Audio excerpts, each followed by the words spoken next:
As muito feias que me perdoem.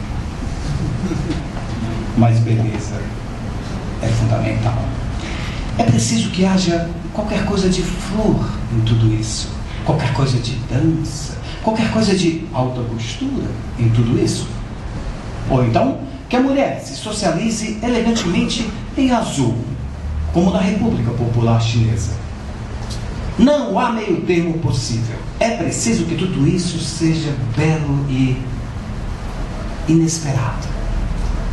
É preciso que, súbito, tenha essa impressão de ver uma garça apenas pousada, e que um rosto adquira de vez em quando essa cor só encontrável no terceiro minuto da aurora. É preciso, é absolutamente preciso que tudo isso seja sem ser, mas que se reflita e desabroche no olhar dos homens. É preciso que umas pálpebras cerradas lembrem um verso de Eluar, e que se acaricie nos braços alguma coisa além da carne, que se os toque como ao âmbar de uma tarde. Deixai-me dizer-vos que a mulher que ali está, como a corola ante o pássaro, deve ser bela, ou ao menos que tenha um rosto que lembre um templo, mas que seja um templo com olhos e nádegas. Nádegas é importantíssimo. Olhos, então, nem se fala. Que olhem com uma certa maldade inocente. Uma boca fresca, nunca úmida, é de extrema pertinência.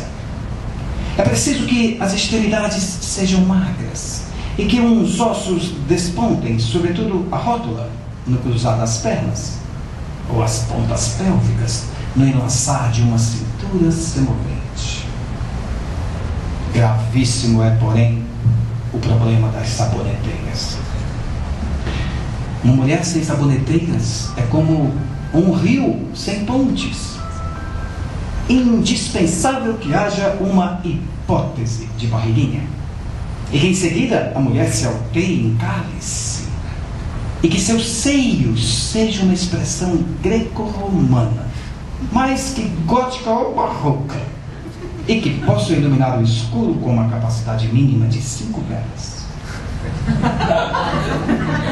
Sobremodo pertinaz é estarem a caveira e a coluna vertebral levemente à mostra, e que exista um grande latifúndio dorsal, e os membros que terminem como hastes, mas bem haja um certo volume de coxas, e que elas sejam lisas, lisas como a pétala, cobertas de suavíssima penugem, no entanto, sensível à carícia no sentido contrário.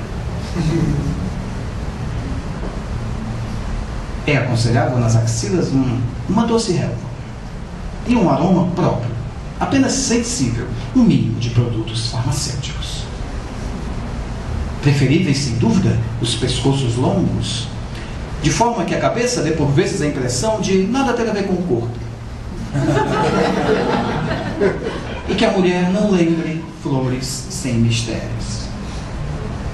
Pés e mãos devem conter elementos góticos discretos. E a pele deve ser fresca nas mãos, nos braços, no dorso e nas faces, mas que nas concavidades e reentrâncias a temperatura nunca seja inferior a 37 graus centígrados, podendo eventualmente provocar queimaduras do 1º grau.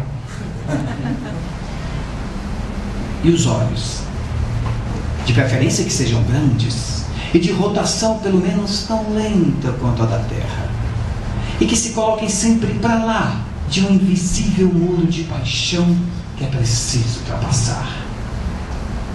Alta. Que a mulher seja, em princípio, alta, ou, caso baixa, que tenha a atitude mental dos altos píncaros.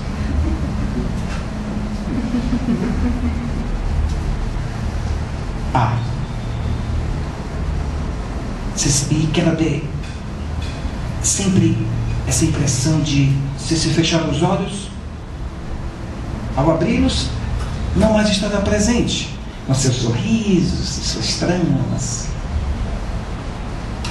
Que ela surja, não venha, parta, não vá. E que possua uma certa capacidade de emudecer subitamente e nos fazer beber o fel da dúvida. E, sobretudo, que a mulher nunca perca, não importa em que mundo, não importa em que circunstâncias, a sua infinita volubilidade de pássaro, e que, acariciada no fundo de si mesma, transforme-se em fera, sem perder a sua graça de ave. Que ela exale sempre o impossível perfume e destile sempre o embriagante mel, e cante sempre o inaudível canto da sua combustão,